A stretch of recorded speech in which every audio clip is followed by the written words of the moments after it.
Ghana is opening its doors for African Americans in the United States to relocate to the West African country.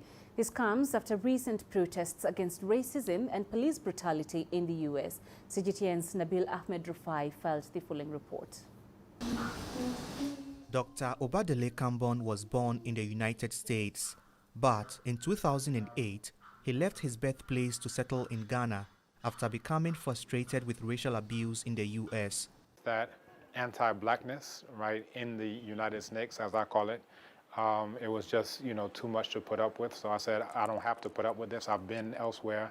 I know that there are other, opportunities and other places that I can live. So, Ghana called and I responded. Dr. Kambon says in Ghana, he does not have to worry about being arrested or killed by the police for doing nothing wrong. He points to the death of George Floyd at the hands of Minnesota police as an example of the risks faced by black people in America. Floyd's death has sparked protests against racial injustice. It has also reignited calls for people of African descent to return to Africa, the land of their ancestors. It shouldn't be just as a tourist, just as an investor. That's an exploitative relationship.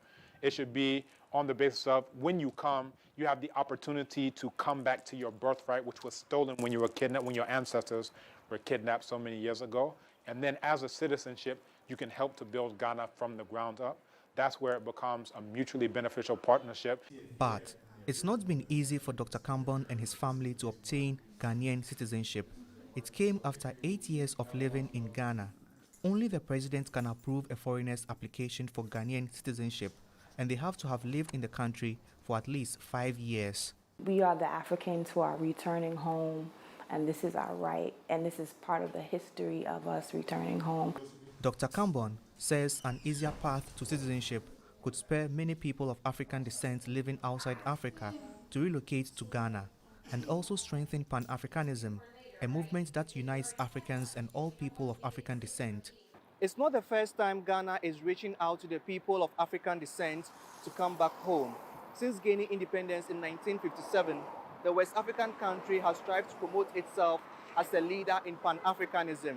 The government says it is renewing the call for the African diaspora to relocate to Ghana so that they can escape the racial injustice that still exists in the West. Ghana's government is even offering incentives. It says 500 acres of land can be used to build houses for at least 1,500 families that want to relocate.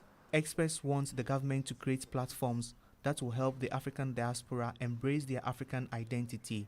I think that first question about identity and belonging construction from an African lens will tell diasporan Africans not only that I need to come back home, but Africa is my home. While we have diasporan Africans coming back home, on the continent, we need to make opportunities for continental-born Africans to stay at home and make their contribution to development. Dr. Obadele Kambon agrees a Pan-Africanism agenda is a key step towards getting other African countries to extend a welcoming hand to all people of African descent living in the West. Having found peace in Ghana, he hopes the African diaspora will return and settle in the continent they can always call home. Nabil Ahmed Rufai, CGTN, Accra, Ghana.